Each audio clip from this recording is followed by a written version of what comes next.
Sabah xeyir olsun değerli izleyicilerimiz. Bugün noyabrın 25'i ve 2025-ci il. Neler baş verəcək beynəlxalq maliyyə birjasının səhər neler oldu ve dünən günün ikinci yarısında neler olduğu haqqında söhbət açarıq. Yəni təbii ki, söhbət qızıldan gedir.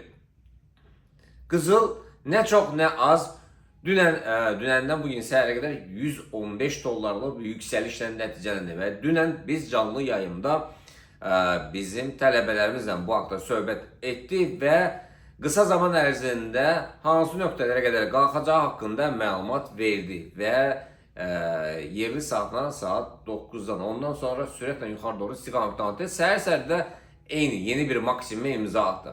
Və bugün nələr baş verəcək? Bugün növbəti hədəfi, qızılın növbəti hədəfi hansı nöqtələr olacaq? Yəni bildiyiniz kimi dünən deyək ki 4040'lardan aşağıda formalaşa bilmədiyi üçün qiymət yenə 4058'lər bizi alış əməliyyatlarını açdı. Bunu Signal kanalında paylaşdıq və qiymət yuxarı doğru istiqamətən davam etdirdi.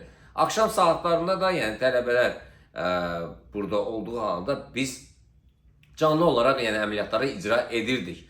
Və hədəflər, qızıldakı hədəflər 4163 bugün üçün 4163, 4169. Təbii ki, yeni bir maksimuma imza atarsa, bugünün maksimum geçərsə, həmin nöqtələr çatır. Yenidən 4400 yuxarıdakı hədəfi 4192'lər, 4212'lər və 4237'lərdir. Satış əməliyyatları bugün üçün yəni 4138'ləri göstərir. Bu 4127, 25'lərə kimi enmə, yəni 25'lər dönüş nöqtəsi kimi nəzərə ala bilərsiniz. Amma bugün yerli saatdan saat 17:30'da vacib xəbər var Amerikadan. Eğer bu vacib xəbər, Amerikadakı xəbər eğer yaxşı olmazsa, yəni 4 vacib xəbər var. Bunlar eğer yaxşı çıxmazsa, qızıl yenidən sürətlə yuxarıda olur. Eğer deyək ki, bu xəbər yaxşı çıxarsa, yəni Amerikada yaxşı çıxarsa, yəni qızıl sürətlə aşağı doğru. Eğer çıxmazsa, qalxacağına yəni yol açacaq və qısa zaman ərzində 4163'lərdən yəni 4192'lərə qədər yüksələcək. Yəni bu 4 vacib xəbər ola bilsin ki, bazar biraz qeyri-stabil hərəkət eləsin. Nə üçün? Çünki 4 vacib xəbərdən ola bilməz ki, 4'ü də pis çıxsın. Yəni ola bilər ikisi yaxşı, ikisi pis, 3'ü yaxşı, biri pis. Yəni biri yaxşı, 3'ü pis. Yəni bu deyək ki, bazarın çıxan xəbərlərdən asılıdır. Amma nəzər çatdırım ki, biraz tərəddüdlə yanaşın, biraz ehtiyatlı olun. Nə üçün? Çünki 5 dəqiqə sonra bazara istiqamətə uyğun əməliyyat açmaq daha məsləhətli olardı. Çünki xəbərlərdən biri yaxşı çıxarsa, qızıl sürətlə aşağı doğru istiqamət alıb, siz satış əməliyyatlarını verəndən sonra digər xəbər yaxşı çıxar, pis çıxar və qızılın yenidən yuxarı doğru istiqamətinə davam etməsini gətirib çıxarda bilər. Nəysə, biz keçək Bitcoin-ə. Bitcoin dünən hikingdən sonra biz alış əməliyyatlarını verdik, 89-200'lərə kimi qalxdı. Və yenidən yuxarı doğru istiqamət alacaq. Təbii ki, bugün səhər saatlardan yenidən bir Signal kanalında alış əməliyyatlarını verdi və gəlirlə nəticələnir hələ ki bağlamamışıq.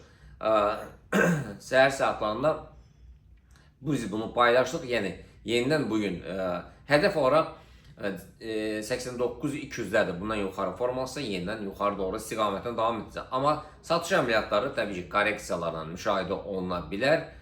Bu 87-500'lərdən aşağı formalaşsa, təbii ki, qiymət aşağı doğru istiqamətinə 86-995'lər bu dönüş nöqtəsidir. Həmin nöqtədən yuxarı yenidən qalxacaq. Keçək biz digər cütlüklərə. Digər cütlüklərə təbii ki, funtun dolların rəqabətindən söhbət gedir. Funtun dolların rəqabəti iti bucaq yaradı. Bu iti bucaq yuxarı yaradı. Bunun yəni qaydasına baxanda, figurlarda, yəni formasyonlardan deyək ki, paternlərə baxanda bu dönüş nöqtəsi kimi göstərir. Yəni bu da deyək ki 1.30-700'dən aşağı formalaşsa satışlar, alışlar isə 1 müqavimət xətti. Əgər deyək ki, bu iti bucağın yuxarısı nöqtəsi müqavimət xəttinin 1.31-200'ləri kəsərsə, qiymət yuxarı doğru istiqamətdən davam edəcək. Və eyni zamanda təbii ki, Euro dollarda bununla bərabər hərəkət edəcək. Keçək biz Nasdaq, S&P, Dow Jones, DAX dünən yuxarı hədəfləri nəzərə çatdırmışdıq. Təbii ki, yuxarı hədəfləri çatdıq. Bu trend çərçivəsində hərəkət edib. Bugün nələr baş verir? Dönüş nöqtələri dünən nəzərə çatdıb. Bugün hal-hazırda düz olaraq, yəni güclü bir müqavimət xətti ilə rastlaşıblar. Alışlar uzun müddət üçün Nasdaqda, yəni hansı nöqtələrdən biz alışları verə bilərik? Yəni 24.000, yəni belə deyək də, yəni daha qısa deyək, erkən alış və satış əməliyyatlarını deyim. Yəni 24.842-dən satış əməliyyatlarıdır, 24.953-dən alış əməliyyatlarıdır. S&P gəldidə isə deyək burada qısa satış əməliyyatları 6693, erkən alışlar isə 6722-dir. Dow Jones'a gəldidə isə Dow Jones'da satışlar 46.153'də, alışlar isə 46.693'lərdir. Və gəldi DAX-a alışlar 23.314, satışlar isə 23.135'dədir. Belə əzizlərim, inşallah görüşmək ümidi.